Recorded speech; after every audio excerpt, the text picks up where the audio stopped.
অনেক মানুষ আছে মসজিদে আল্লাহকে মানে, মসজিদের বাইরে মানতে চায় না। আছে না নাই? আছে না? এরকম সংখ্যায় বেশি। মসজিদে যেমনি আল্লাহকে মানো, মসজিদের বাইরেও যদি মানতে পারতা এই দেশটা সোনার দেশে পরিণত হয়ে যেত। কথা কান্নাকে দেখে না।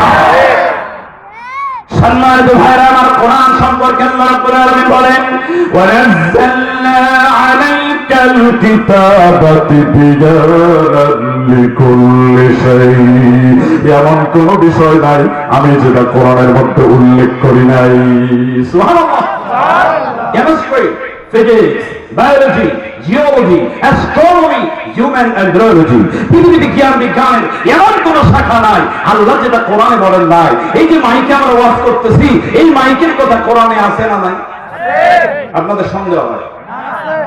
এই বোতলের কথা তো নাই, এটা আছে? আচ্ছা, বোতল থাক, টিস্যুর কথা আছে? টিস্যু নাই না? টিস্যুর বক্স আছে। আচ্ছা, এবার আমি বলে দিই আপনাদের। আল্লাহ রাব্বুল আলামিন বলেন, ওয়া আল্লামা আদামাল আসমাআ কুল্লাহা।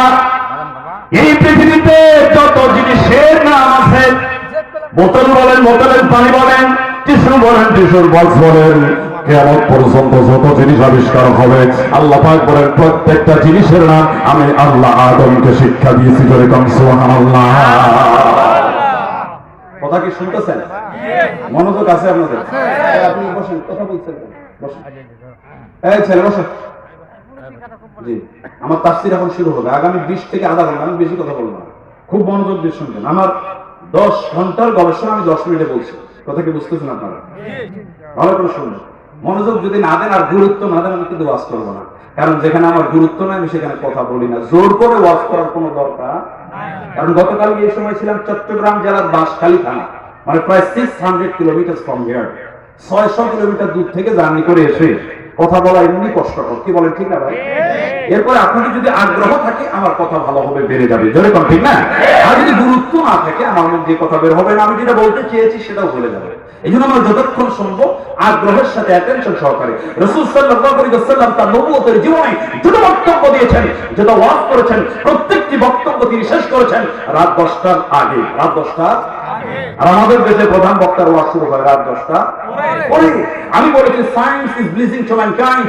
বিজ্ঞান হচ্ছে মানুষের জন্য আশীর্বাদ। ইয়াসিন ওয়াল কুরআনিল হাকীম। হাকীম শব্দের 4টি অর্থ আছে কোরআনে।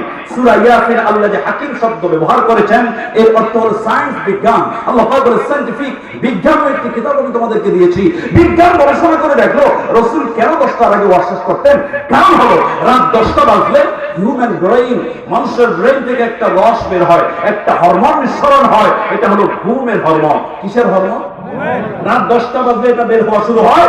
রাত 2টা থেকে 3টা পর্যন্ত বের হয়। এই 4 থেকে 5 ঘন্টা হলো ঘুমের আসল টাইম। এই টাইমে ব্রেন মানুষকে ঘুমের সিগন্যাল দেয়। এটা বের হওয়া যখন শুরু হয় তখন ঘুমের সিগন্যাল দেয়। ঘুমের সিগন্যাল আসলে একটু ঘুমের ভাব আসে।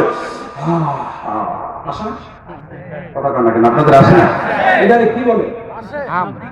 আমি বলি, হ্যাঁ, একটু আজকে হালকা একটু ঘুমের ভাব আসে। তার মানে ব্রেন বলছে তুমি ঘুমোতে যাও, তুমি ঘুমাচ্ছা না, যখন ওয়াজ শোনার টাইম না। কথা বুঝে নেই? আমরা জোর করে এখানে বসে আছেন। একজন মানুষ যদি কন্টিনিউ এই 5 ঘন্টা না ঘুমায় অনেক দিন, তাহলে তার ব্রেন স্ট্রোক হওয়ার সম্ভাবনা আছে। ব্লাড প্রেসার হবে, ডায়াবেটিস হবে, হার্ট অ্যাটাক হবে, ব্রেন স্ট্রোক হবে। এই ওষুধগুলি এখন কম না বেশি? ইয়াং জেনারেশন আমার যুবক ভাইরা ফেসবুক শরীফ চালায় রাত 3টা পর্যন্ত। কথা যুবকরা আওয়াজ হয়, ঠিক না? মানে গুটাগুটি শুরু হইলে আর ছাড়ে না। এমন একটা শয়তানের বক্স বানাইছে, বিজ্ঞান আমাদেরকে যা দিয়েছে তার চেয়ে 3 গুণ কেড়ে নিয়েছে। কথা কম নাকি, ঠিক না? এখনকার ছেলেপেলে লেখালেখি ভুলে গেছে। আগামী 5 বছর পরে ইংলিশে দরখাস্ত লেখার একটা ছেলে পাওয়া কঠিন আছে। কথা কয় না কেন? যে শিক্ষা ব্যবস্থা আমাদের দেশে চালু হয়েছে, যে কঠিন অবস্থা চালু করে দিয়ে গেছে, আল্লাহু আকবার। আমি মাঝে মধ্যে বলি Times higher education world university ranking. গোটা পৃথিবীতে যত বিশ্ববিদ্যালয় আছে, যত ইউনিভার্সিটি আছে, সব বিশ্ববিদ্যালয়গুলোর র্যাঙ্কিং করে কোনটা 1, কোনটা 2, কোনটা 3। লন্ডন ভিত্তিক একটি সংস্থা টাইমস হায়ার এডুকেশন, তারা 2023-তে রিসার্চ করে বলেছে বাংলাদেশের কোন বিশ্ববিদ্যালয় পৃথিবীর সেরা 500 বিশ্ববিদ্যালয়ের মধ্যে নাই। সেরা 10 না, কিন্তু সেরা কত? 500 100 বললেও তা হইতো। সেরা 500-র মধ্যে বাংলাদেশের কোন বিশ্ববিদ্যালয় নেই। অথচ আমরা ডিজিটাল বাংলাদেশ করে ফেলছি অনেক আগে। কথা কয় না ভাই? কথা কি বোঝেন নাকি না বোঝেন ভান করেন? আমি কি একটু বলবো নাকি এবার রাগ করবেন?